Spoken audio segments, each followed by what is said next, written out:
Alright, guys. Back with more Stranger Paradise. I guess we'll do one more episode today. We'll see how this goes. It's actually been like an hour. But yeah, I have like half an hour before I go to work, so I was like, fuck it. Why not?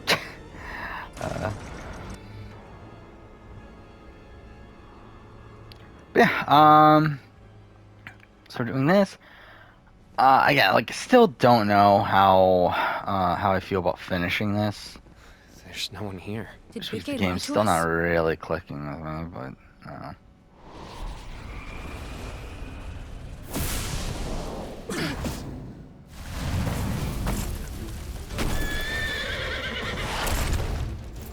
If I don't finish this, then we'll move on to the quarry. Or to be honest, maybe we'll just move on to the quarry anyway. As really the main reason I didn't play the quarry now was because I didn't have enough space on my hard drive at the time that I started this to fit the quarry on my SSD on the internal. However, yeah, by the time or by tonight when I finish Plague Tale, once I transfer that over, I should have enough room again to move the quarry. So, I don't know, maybe we'll just play the quarry anyway, and then maybe come back to this after that. I don't know.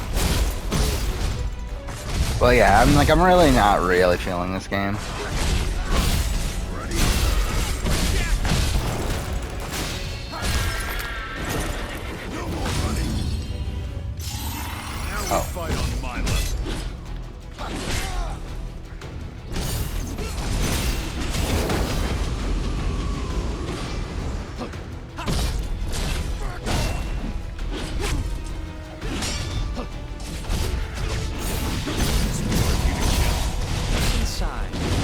That did a lot of damage.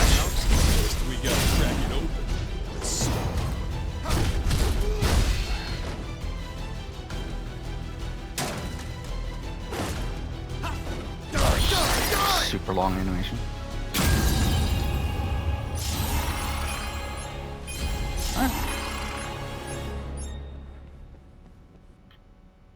So yeah, from what I've heard, the game gets a lot more difficult after this mission. We'll see. We'll see how it goes. Good. Better than good. And there's 20 Only levels Jack in this can game. This is fight only like level that. 3. Glad to So see he's back. we're not even Took like long really enough. this is just like the prologue, pretty much.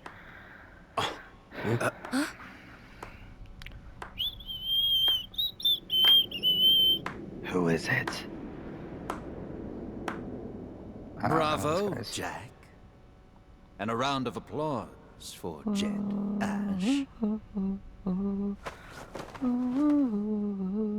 And Neon, of course. You know who we are?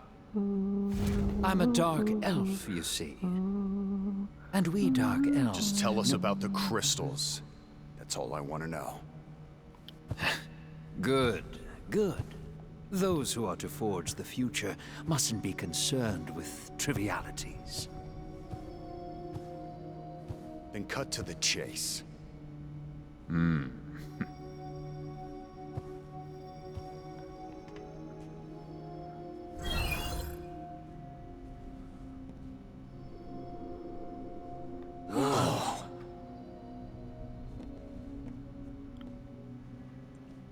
My castle is here.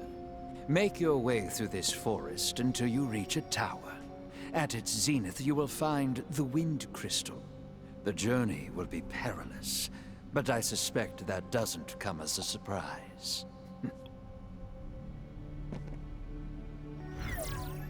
Any questions? Just one. Is it true you made a deal with Chaos? No, but you will. Chaos, darkness given form, given purpose.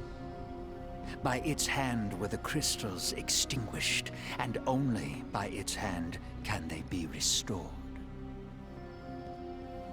Of course, a deal with a monster commands a high price. Your very lives may be required as tender.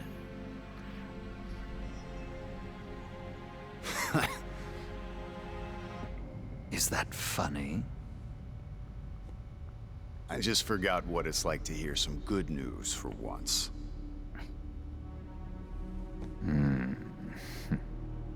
Safe travels, Jack.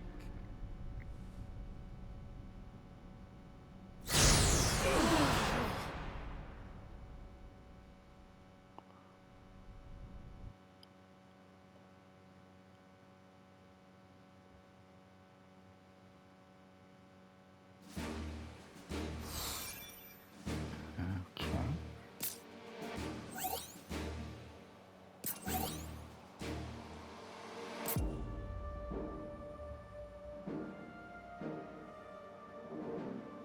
Ash Canal. Oh.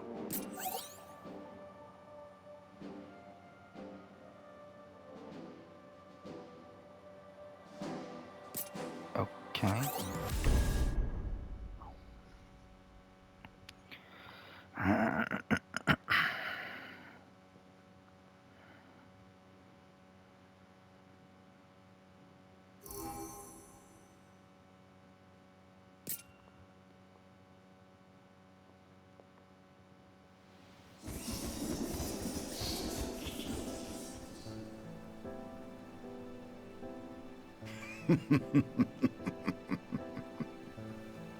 Chaos exists.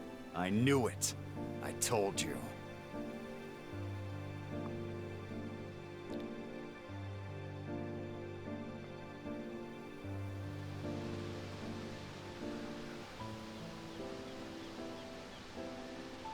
Oh. Okay. Time for a change. I've been here before too. So you know where to go. Not really. It's just a vague sense. So.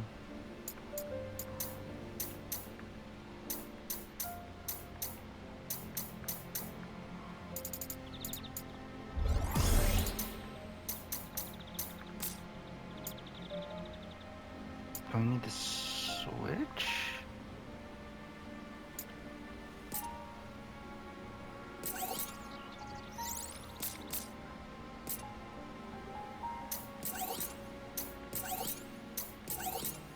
So am I under-leveled? I guess I'm under-leveled right now. But to be honest, I don't care.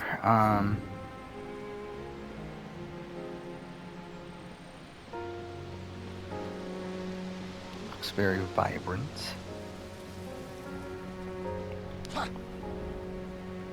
We got company. Time to go to work.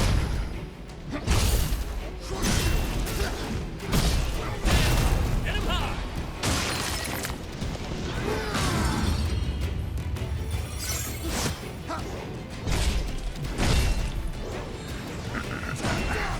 Watch yourself! It's almost too easy. Let's brace ourselves for what's ahead. You know what? I think I'm gonna listen to podcasts just because it's like really boring at this point.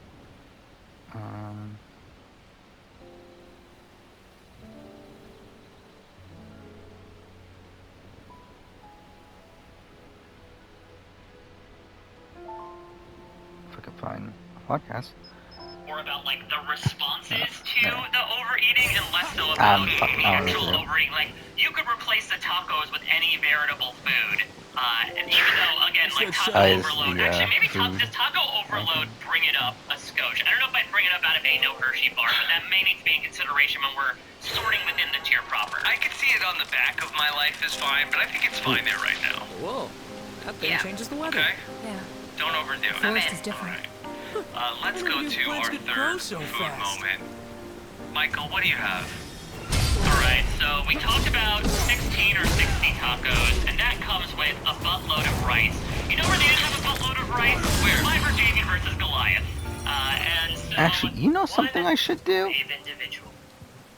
While we're here, I actually completely forgot that I can do that. Well, I mean, not forgot that I can do this, but I forgot that this is something that would be beneficial. Is I can listen to the Survivor Historians podcast of the Amazon, because I am going to be doing an Amazon retrospective soon.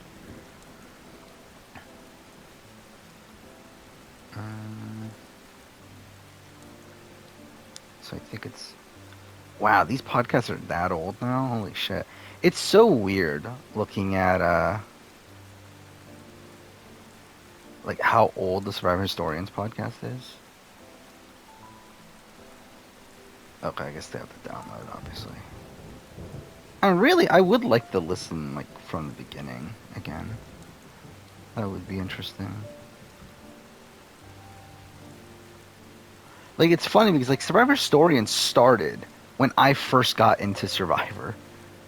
Like, it's really funny that that's the case. Well, let's just do episode 1, why not? Let's see how this goes. And I am proud to be the host of this special podcast. This is kind of a one-time thing I put together. No frills, nothing fancy, don't really have a title. Basically, what I'm doing here is I just kind of took 4 old-school Survivor fans going back to the first season, and this is kind of my desire to document Survivor history. I've noticed that most Survivor podcasts, they are just based on the current season. The fan base in general is very new. They don't tend not to know the older seasons. So I just thought it would be fun to kind of put together an old-school podcast, kind of a Survivor historians, if you will, just people to talk about the early days and kind of preserve some of this history for kind of a newer audience. And so I am proud to introduce my roundtable here. First off, we have his name is Beatles, and if you know him from Survivor Sucks, he may be the single most respected and wise suckster out there. So welcome. We'll give that more big gratitude. Yeah. Next up, we have Paul Asselson. I believe that how you pronounce your last name, Paul? Asselson, less like an ass, more like awesome. Okay, so we're gonna call you Paul Asselson. Paul Asselson. Yeah. Paul is maybe the smartest Survivor expert I've ever met. I've known this guy since he was, what, you about 15, 14? I was a minor. I know that for sure. Yeah, so I was talking to a minor as carefully as the law will allow. For all these years, he was on MySpace, and Paul and I have been my Survivor friends for years. And Paul just knows just about everything that's ever happened on Survivor. And it was no surprise to me when he ended up making his own Survivor shows on YouTube. He produces them. He's on a show called The Tribe, where he's the Survivor expert. So welcome, Paul, here. Very welcome on my podcast. Thank you, and I will just say that when I say I know everything that happens, like, just with every season it gets worse and worse. So I'm about Survivor Nicaragua will be here forever. But the older the better for me. I can definitely relate to that. And then finally we have Jay Fisher. Jay is a friend of mine going back for years, kind of do MySpace and sort of my blog, and he's not known for doing a lot of Survivor writing, but Jay is absolutely one of the funniest people I know, and I've been thrilled to finally be doing something with him on my podcast, so welcome to the podcast, Jay. Hey, I'm always thrilled to be here with Ass Beetle and some guy that stalks people on MySpace. Exactly. If you need a guy to talk to 14-year-olds on MySpace, that's what I'm here for. Good for you. Good for you. Good for you. It's good to have goals. It's so weird listening to like how old this is. All of you. Not as creepy as Mario does, but it's going to be fun. Alright, first up, I just want to kind of get started. How did you guys all get Let's go around in a circle. I know all of us are first season watchers going way back to the early days. This is some serious expertise here, not the brag or anything. There's some hardcore knowledge in this group, and I'm curious, in particular, Beatles, how did you get involved in Survivor? We're going to start with the third episode, and sorry. But actually, I didn't even want to watch it. My dad insisted on it because he thought it sounded really cool, and yeah, basically by the time I got to, well, he switched it out, and I kind of realized it's the way I did so long. Now, did you know right then you were watching history because that was the infamous Stillman lawsuit case episode? Well, I don't really know about history, but it definitely was something new. I'd never seen anything like before. You know, I mean, I never watched Real World or anything like that, so I can tell that it is kind of like a transformative moment in television.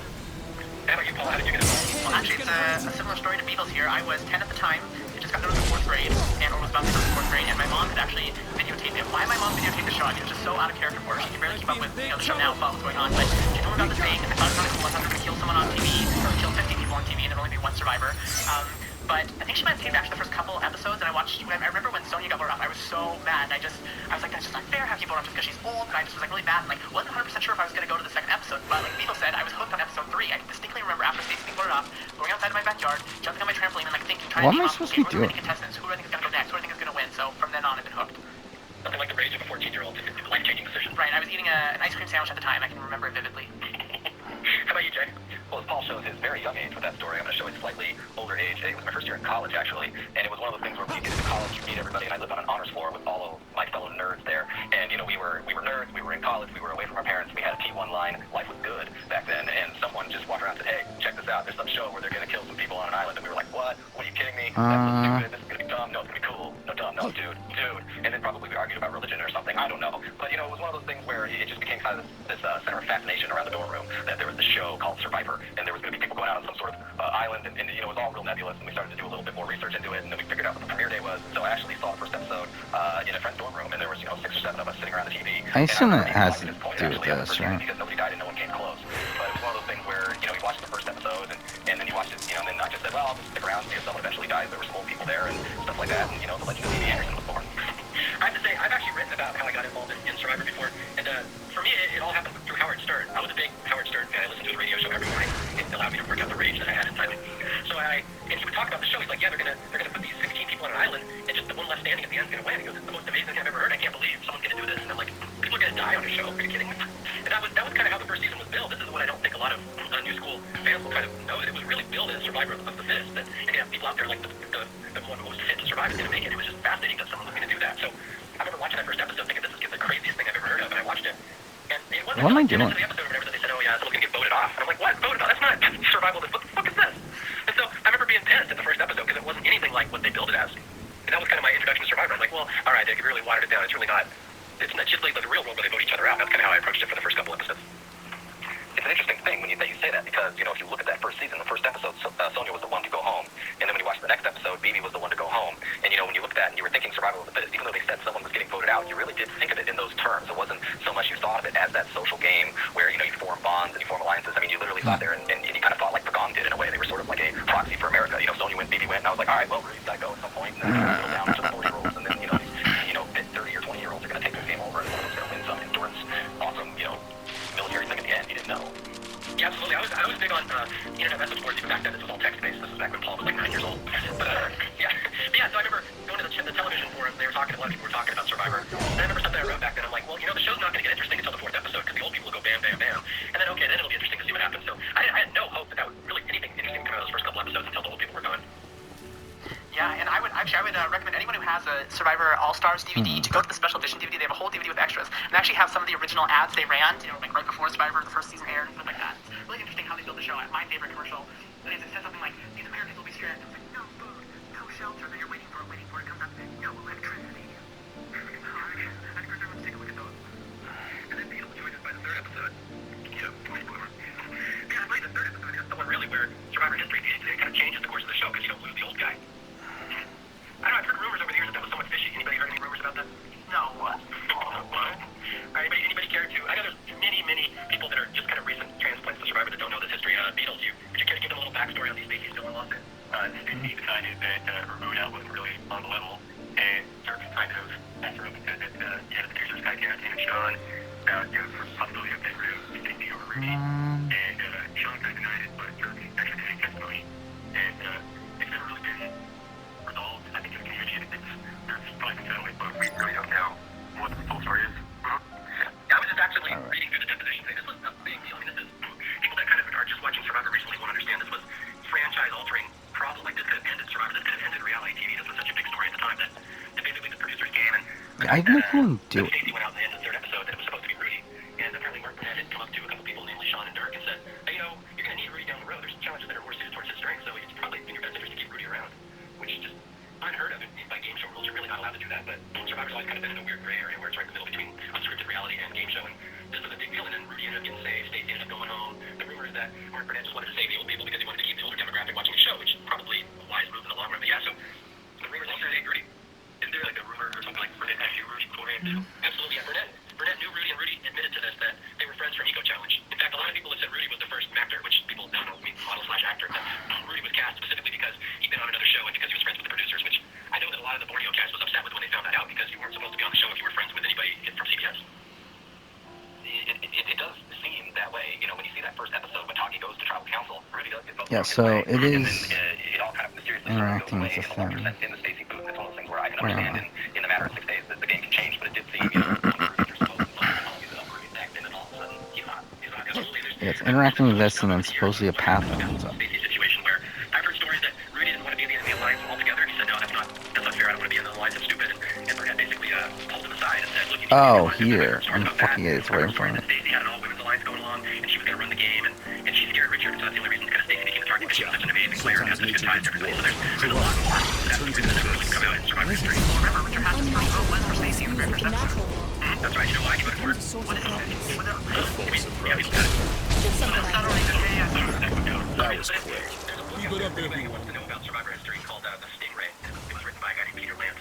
If you read it, it really talks about Survivor from Richard's perspective, how he won, and it talks about the lawsuit, and Richard goes into pretty good in-depth in the book about how he was scared of Stacey. He knew she was a good player. He was a little frightened of her because she was good, she was mean, she was tough, she was single-minded. I mean, she was focused, and so from day one he had his mind on her as being the big threat, and I think he was right in the long run if you kind of follow where the lawsuit went. Atlantis or something like that, where Donald Trump is firing people. Trump is in control of who goes home. And they have that fun thing at the end of the episode where they have like that really. This is pre-Trump election. You know, elements of this game have been discussed with the producers and stuff like that. And it's one of those things where like you knew Omarosa was full of shit, but they kept her around for several episodes because holy crap, we're TV show. Absolutely. This will be a break. Like I said, we're upset at the time. Like Survivor 6, it's just sort of the producers are influencing it, but like, you know, when you work with Survivor, that already isn't in there.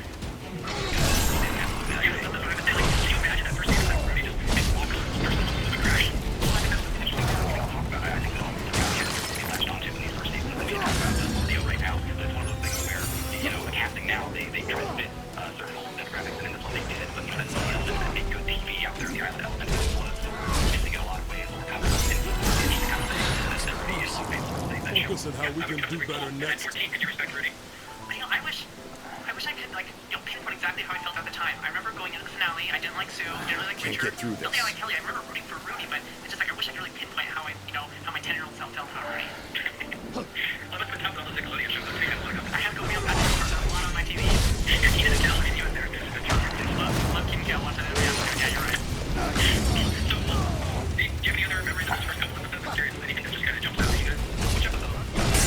It's already ran about talking about Richard and the press and the whole thing. That's 2 or 3, right? Yeah, I'm checking either 2 or 3. I like that scene. I like that. That part. That's actually the funniest line. I think it's repeated. That maybe something was like, in the home where he says, me and Richard got to be friends. That's not in the whole section, that's for sure. But he has a line that kills me every time where he's just like, that guy, he's queer, but he's good. Yeah, but he's fat, but he's good. He's fat, that was there. He's fat, but he's good. That's a great line. I mean, it's ridiculously awesome. Because it's one of the things where it's insulting, yet it's complimentary, and yet it's one of the things where if you know this really old, crusty Navy SEAL, it completely makes sense. And so you kind of wrap your head around it and go, oh my god, that's freaking great. One moment from Borneo that I think for news people to go back and watch and wrap their head around it is just such a crazy thing. Is that first tribal council after the merge when 7 people get votes at tribal council? I mean, that's just like you're trying to explain that to someone who's like join the game new and they don't get it. They don't get how that can even be. One thing I always like pointing out is that in the year 2000, we're talking the summer of 2000 here, no one had heard the word queer in 60 years, like 50 years. Like, it was such an archaic word, like, I didn't even know what that word meant. I could look it up like queer. This is queer. And I remember having a conversation with Ron's sister, about this once, and she was saying that, Rudy started pulling out these old archaic slurs, and they become a television thing, like queer eye for the straight guy and stuff. And like, he thought, yeah, Rudy should get residuals because he brought this word back into mainstream America, and it kind of became a good word all of a sudden. I don't know about that. But it was one that gay people kind of adopted. Ari Lantha, speaking for the gay community. Exactly, 2001. The voice of the people. Exactly. Beatles, what did you think about Rudy? Are you a big Rudy fan? I loved Rudy from probably episode 5 on. It's like at first you're just kind of irritated with him, but after that you couldn't not like the guy. Like, he's so hysterical. And I think he was going the same way, except you could kind of be irritated with him, but you want to kind of jump out. It's really like that big character. It's the beginning again, and, isn't it? Actually, I do want to go back a little before the merge to remember the instance where you're screwing the cow down, but actually wasn't catching on camera. Yes, didn't capture it. But that's one thing I always wondered. Why would they? I think they would try to recreate that moment after day because it's so. To have him repeat it back, but also to recreate this comment, and you actually hear it, you know, there's like the repercussions of it. And that's always been something kind of shady to me. Like, why did Joel get out that round? Like, it's stuff didn't happen that round either. Yeah, that episode, the more I watched that, Ella always pissed me off because Joel did nothing wrong. And he was the one that, like, he was talking about they should band together and be allies. It's so ridiculous they voted him out for something he didn't even do, and that's always makes everybody again when I watch it. It's not right. That 6th episode is right. Like you said, they didn't even get the comment on film. The women are super sexy cows. Like, go take our word for it. Take our word for it. It happened. Should have been Jenna Lewis. Yeah. Yeah, I'm sure there's a lot of things in these podcasts that like don't age well.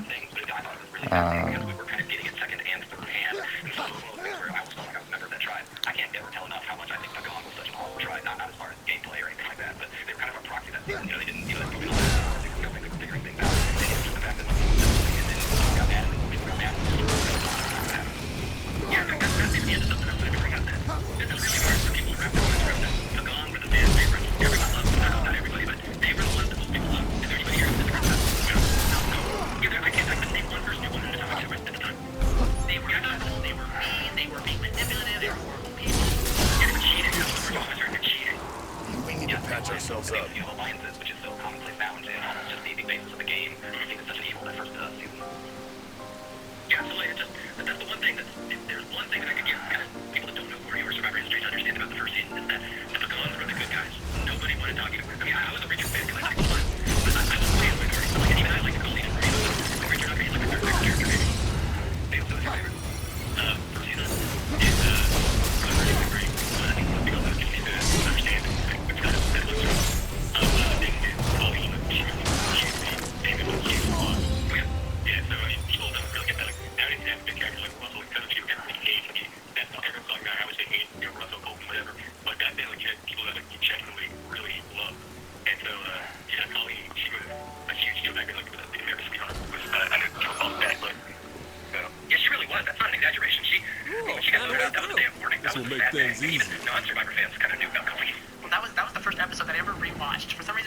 episode that night or something, back on the VCR, and tape that episode. And I remember rewatching the next day, and I was so upset that she was gone, and I just had to rewatch the episode because it was like, even like on the newscast the next morning, that was everywhere that Colleen is gone. This is how much of a Survivor nerd I am. You know what? I love that episode. I mean, I hate that episode just like you do, but I hate it for two reasons. One, that Colleen got voted out, and two, because they didn't use the tribal council music during when they were voting her off. It pissed me off because I'm like, you're supposed to have tribal council music, and they didn't do it. I just want to give a quick shout out. I don't need to spend a lot of time on this, but other than, the Rudy Richard, blah, blah, blah kind of thing, I want to give a big shout out to my boy, Jervis Peterson. Yeah. He's one of those forgotten characters who was really big and really popular at the time, and no one ever talks about it. It's funny. Jervis is the archetype, in my opinion. Actually, this is before he comes back for Blood versus Water. That's insane, too. I like Colton's top of mind. Again, this was during the airing of Philippines. Or no, this is actually during One World. Right?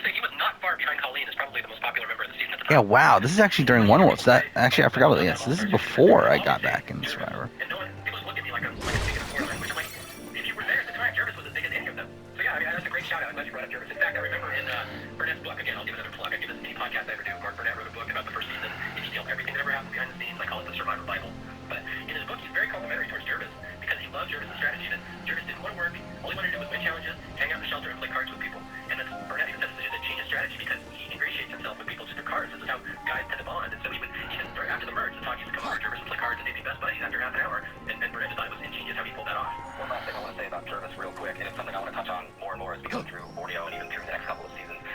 Stay information. Let's be the first to welcome these Lives will be easier without it. They had a challenge, they had to throw a kayak out there.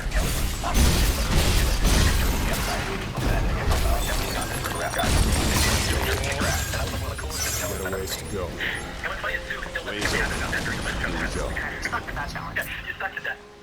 What's funny is, I was reading the Dirk Bean testimonial today about all the stuff that was kind of shady about the first season. That's one of the challenges that he actually mentioned in the testimonial. And the Takis all hated that challenge because they accused the producers of picking that challenge in particular because the Takis were heavier, they were fatter, and they would sink the boat. The way they did the challenge, there was no way the Takis could have made it around the course without all of them sinking the boat. And so that was one of the things Dirk brought up in his testimony. Like, they clearly wanted the Pagans to win that challenge. They made us do the stupid fat person on a boat challenge, which we were going to win with Richard there.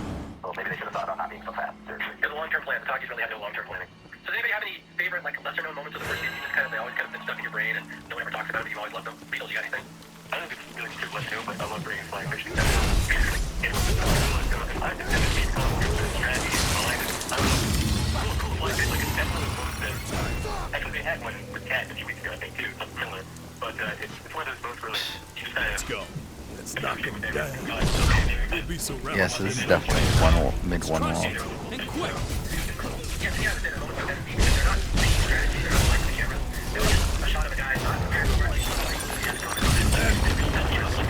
That was seriously awesome. I don't feel those things anymore, but it's so nice to get Richard and Steak. What was the whole point of that? But one of the things I remember about that was how the Steak are just great. I forget that came up in the book. It was odd that they did that. They just were able to take it. I remember one time we watched my account, my way from the account, and I went and got on superstition that this is how it's rather than Tom Snake on stage. Joel can attest to that. The night before he got burned off, he chased Snake out of the Pagong camp. My little brother, that's your mom said, yeah, look at Richard did, look at how he came into the show. The big old shit on, this silence culture and stuff like that. That's what I want. I love that, the snake with Joel. It's like, take our word for it. It happened. You never saw it. Joel talked to the snake and then he made sexist jokes and compared it to a cow. But you never saw that either. How about you, Jay? You got anything from the first season that stayed in your craw? Two scenes. One, I think, I want to lead into you, Mario, real quick. The other one I'll talk about. I really, for some reason, could not get over the fact that, once the season was won by Richard, we saw the final tribal council, we saw the final vote for Richard. They have a little powwow get together. And right at the end, into the reunion, we see a shot of Richard getting off the plane with his $1 million check and going into his incredibly ugly Pontiac Aztec that he gets for a ring. And he has no beard. He's shaven. He's completely clean shaven. And I just remember, looking at him and back into the same dude. What the hell am I watching? And even though it's so dumb, the dude shaved his beard. It almost wrecked that whole finale. That guy's shaving his beard. And it just threw me off for all time. But the other moment, and I think that you talked about it, Mario, and I really want to get your thoughts on, is I really love it when we see some sort of recreation stuff going on, and there was no one better than the attempted bowling alley by Dr. Sean. Dr. Sean, yeah, this is something I've been meaning to talk about. Dr. Sean is one of my all-time favorite players because he's always been, he has the reputation of being because everything represents the media, he has an ultimate strategy, he rules the game for everybody. But I love Dr. Sean because what makes it interesting to me is that he's not as stupid as he comes off. If you look at what into Survivor tried to do,